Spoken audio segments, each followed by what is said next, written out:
In this feature, Dennis Sigoa gives an insight on the pros and cons of the total internet blackout.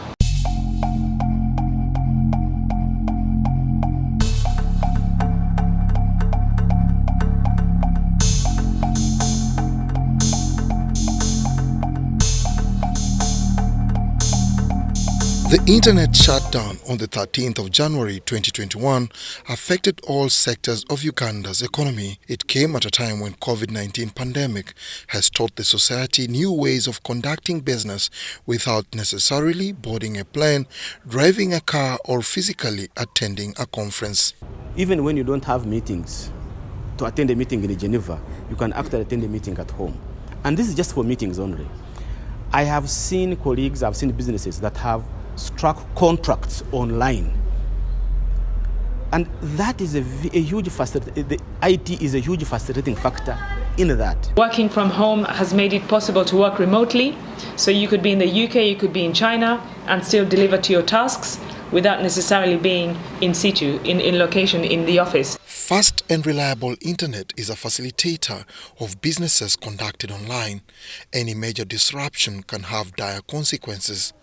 Julius Mukunda, the executive director of civil society budget advocacy group, makes an insight into what was the dilemma of the internet shutdown on the business community. Speed internet, you don't have to be having your businesses online and the internet is shut down, for example.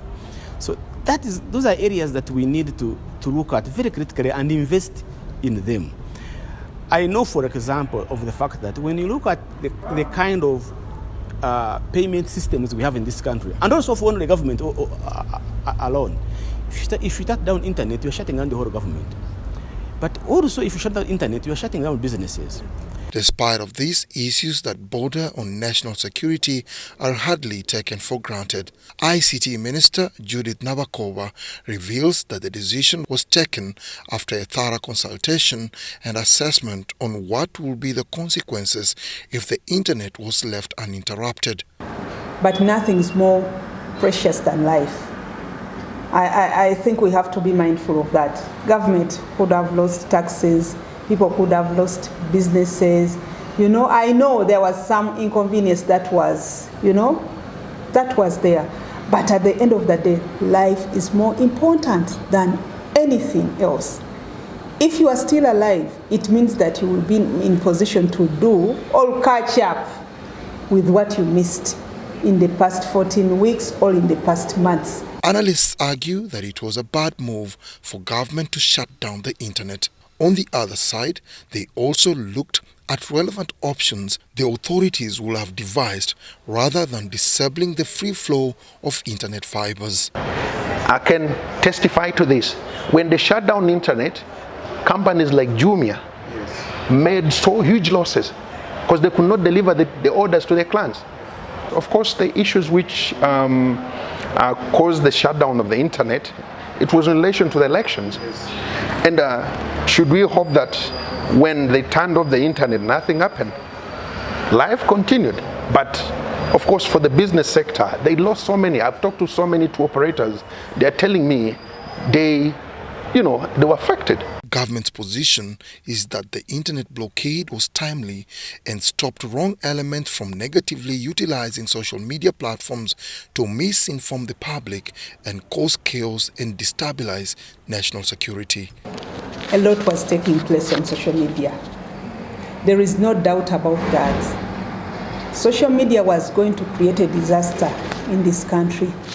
A lot of false information, a lot of mobilization, a lot of inciting messages based on sectarianism, based on religion, we are being circulated. They were running all over the media platforms.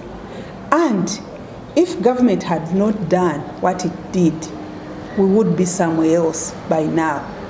So they should be mindful that government did that to protect them.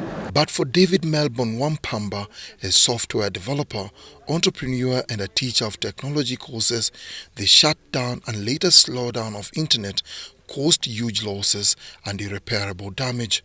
Like all the software developers globally, fast and reliable internet is life, says David.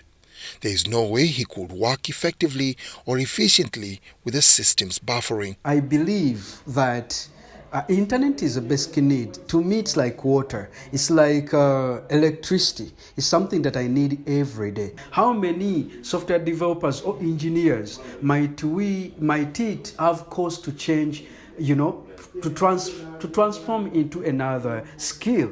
Because now they don't trust that their skills are important, because if someone can wake up and block the avenue and block that water that quenches their thirst, I really doubt whether people think of the same way, think of their skills the same way they used to think of them in the past. His plight is re-echoed by Ocho Ann, who runs a second-hand boutique in Entebbe town. That is the worst we ever faced, the lockdown of social media.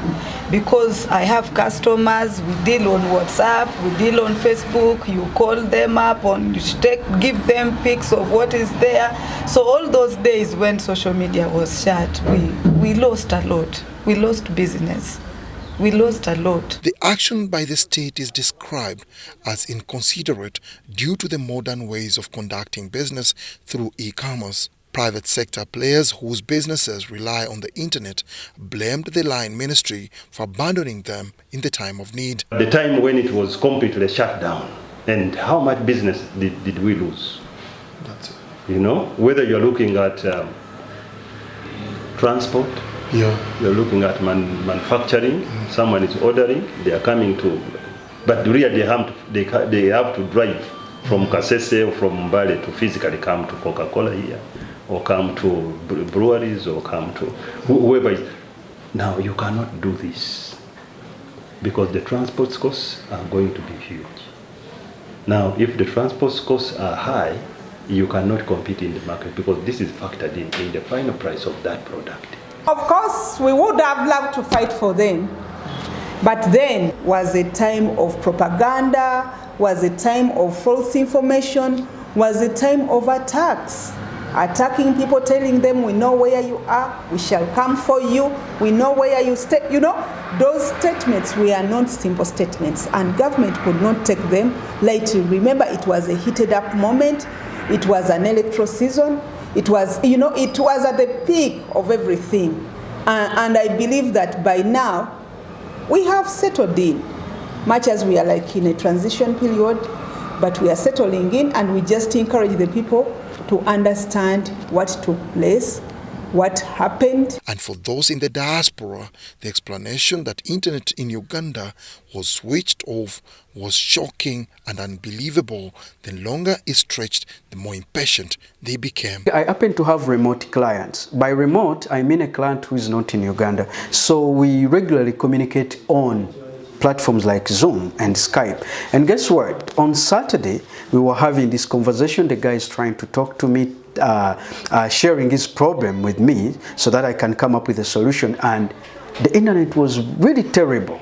We kept on being on and off until when the client got pissed off. And he was like, why don't you relocate to Silicon Valley in San Francisco? And I'm like, why? And it's like, they cannot do something like that. Internet is a fundamental need. Estimates show that the rapidly growing fintech industry was losing about 70 billion shillings on daily basis. Fintech industry improves activities in the telecom, finance and banking sectors, among others.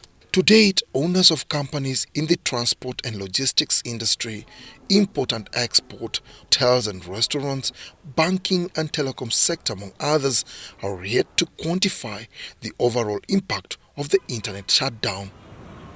Dennis Igowa for UBC News.